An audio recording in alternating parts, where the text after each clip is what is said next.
नमस्कार शेतकरी बंधूंनो, स्वागत आहे आपलं कृषी समृद्धीमध्ये. आणि मित्रांनो, खास करून आपला जो हा व्हिडिओ आहे तो फक्त आणि फक्त आपल्या नियमित कर्जदार शेतकरी बांधवांसाठी आहे. कारण की जे काही आपले कर्ज थकीत असणारे शेतकरी आहेत, त्या थकबाकीदार शेतकऱ्यांसोबतच काही शेतकऱ्यांचं कर्ज जे असतं ते कर्जमाफीसाठी सुद्धा थकवण्यात आलेलं असते. तर अशा शेतकऱ्यांसाठी जो काही त्यांनी थकवलेलं कर्ज आहे किंवा त्यांनी कर्ज घेतलेला कालावधी आहे आणि जी कर्जमाफी योजना आहे, त्या कर्जमाफी योजनेचा जो काही कालावधी आहे, तर यामध्ये फरक असल्याने काही थकबाकीदार शेतकरीसुद्धा कर्जांपासून वंचित राहिले आहेत. परंतु हे असं जरी असलं तरीसुद्धा आपली जी काही सोलापूर जिल्हा आहे, त्या सोलापूर जिल्ह्यातून एक जिल्हा बँकेची आकडेवारी स्पष्ट झालेली आहे किंवा समोर आली आहे. तर या जिल्हा बँकेच्या आकडेवारीनुसार जो आपला सोलापूर जिल्हा आहे, त्या सोलापूर जिल्ह्यात जिल्हा बँकेचे 85,000 खातेदार असे आहेत की त्या शेतकरी बांधवांनी बिचाऱ्यांनी आपलं कर्ज जे आहे ते नियमितपणे प्रामाणिकपणे परतफेड केलेली आहे आणि त्यामुळे त्या शेतकरी बांधवांना 50 रुपयांचं बक्षीससुद्धा मिळणार आहे.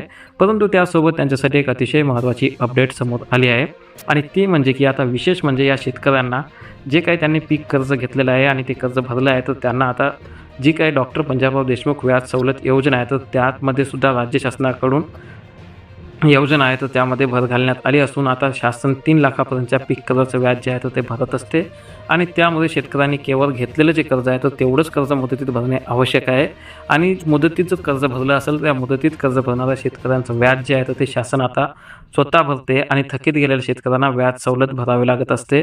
त्यामुळे शेतकऱ्यांनी मुदतीत कर्ज परतफेड केला आहे त्यांचं व्याज शासन भरणार आहे आणि जी पंजाबराव देशमुख व्याज सवलत योजना आहे त्या योजनेतून नियमित कर्ज भरणाऱ्या शेतकऱ्यांना व्याजाची 3% रक्कम दिली जाते आणि शेतकऱ्यांनी घेतलेलं पीक कर्ज वेळेत भरले तर त्यांना व्याजाची रक्कम शासनाकडून जी आहे तर ती मागवली जाते आणि त्यामुळे पीक कर्ज घेणाऱ्या शेतकऱ्यांनी 1 वर्षामध्ये कर्ज परतफेड करणे आवश्यक आहे. आणि असं असलं तरी शेतकरी व्याज सवलत योजनेचा फायदा घेऊ शकतात.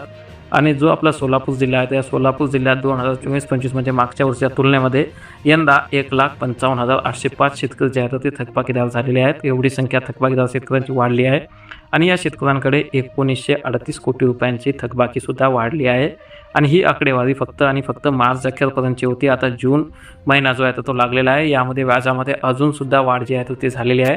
परंतु मागील वर्षात जी आपली सोलापूर जिल्ह्याची जिल्हा बँक होती तर या जिल्ह्यामध्ये होती सहकारी बँकेचे 85,000 शेतकरी जे आहेत तर ते खातेदार नियमित कर्ज भरणारे निघाले आहेत आणि या शेतकऱ्यांना जे आहे तर ते 50 रुपयांची प्रोत्साहनपर रक्कम देण्यात येणार आहे.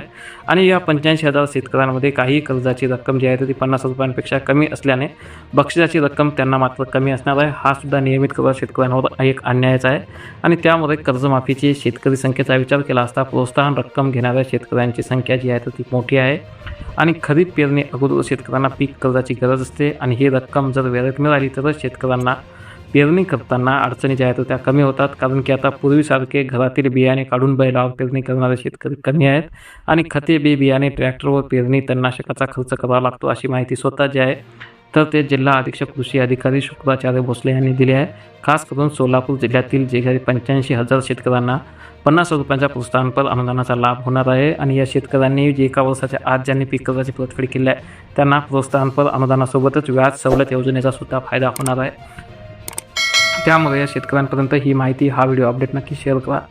चॅनल जर नवीन असाल नक्की सबस्क्राईब करा. धन्यवाद. मित्रांनो, पावसाळा सुरू झाला की एक गोष्ट नक्की होते. एक होता नेमकं रात्री जेवताना मोबाईल चार्जिंगला लावलेला असताना किंवा मुलं अभ्यास करत असताना लाईट जाते. पण आता त्या काळजीला फुल स्टॉप. फ्लिपकार्टवर 400 ते 500 रुपयामध्ये मिळणारे हे इमर्जन्सी बल्ब्स वीज गेल्यानंतरही 3 ते 4 तास उजेड देतात. एव्हरेडी, हॅलोनेक्स, बजाज आणि पॅनासॉनिक हे 4 जबरदस्त पर्याय आहेत. एकदा चार्ज झाले की लाईट गेल्यावर आपोआप सुरू होतात आणि संपूर्ण खोली उजळून टाकतात. पावसाळ्यात वारंवार लाईट जात असेल तर हा छोटासा खर्च तुमची मोठी अडचण दूर करू शकतो. म्हणून डिस्क्रिप्शनमध्ये दिलेल्या लिंकवर क्लिक करून तुमचा आवडता बल्ब आत्ताच बघा.